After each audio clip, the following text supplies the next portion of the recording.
মন কৰিলেই চন নহয় জানো। আৰু আজি সেয়েহে দুপৰীয়া মনটো এনেকৈ গ'ল যে ৰুটি খাম দুপৰীয়া। সেয়েহে পাকঘৰত আহি ৰুটি বনোৱাত লাগিয়ে গ'লোঁ। আৰু এইফালে আটাখিনি ধুনীয়াকৈ মঠি লওঁ। আৰু মোৰ মনটো যোৱাৰ কাৰণটো হ'ল ছোৱালীয়ে ৰুটি খাম বুলি কৈ আছিলে। সেয়েহে মই ফটককৈ ৰুটিখন বনাই দিলোঁ। আজি দুদিনমান ৰুটি বনোৱা হোৱা নাছিলে, তাৰ কাৰণে আজি দুপৰীয়া ৰুটি খাবলৈ মন গ'ল। খোৱা বস্তুটো অভ্যাস হ'লে খোৱা এদিন দুদিন নাখালেই কিবা এটা বেয়া লাগে, আধৰুৱা আধৰুৱা যেন হয়। মোৰ নিচিনা বাৰু কাৰ কাৰ হয় জনাবচোন। আমাৰ ৰাতিপুৱাৰ নাস্তা হৈছে ৰুটিয়েই, সেইকাৰণে। আৰু এইফালে ৰুটিখিনি বনোৱা হ'ল, এতিয়া ধুনীয়াকৈ সেকি ল'ম।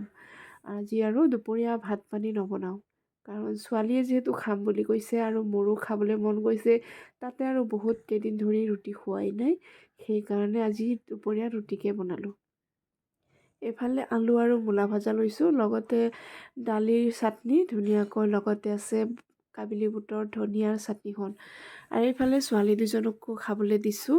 দুইজনী খোৱা বাদ দি বৰ বদমাচি কৰি আছে। আৰু এইফালে ময়ো খাবলৈ ল'লোঁ। আজি দুপৰীয়াটো পিছে এনেকৈয়ে ৰুটিৰ লগতেই পাৰ কৰিম। আৰু আপোনালোকে বাৰু কেনেকৈ খালে জনাবচোন। আৰু ৰুটি খাই খাই কোনে কোনে ভাল পায়, মই পিছে বেয়া নাপাওঁ, ভালেই পাওঁ।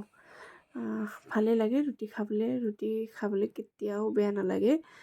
আৰু ৰুটি খোৱাটো আমাৰ স্বাস্থ্যৰ কাৰণে ভালো হয়, পিছে বেয়া নহয়।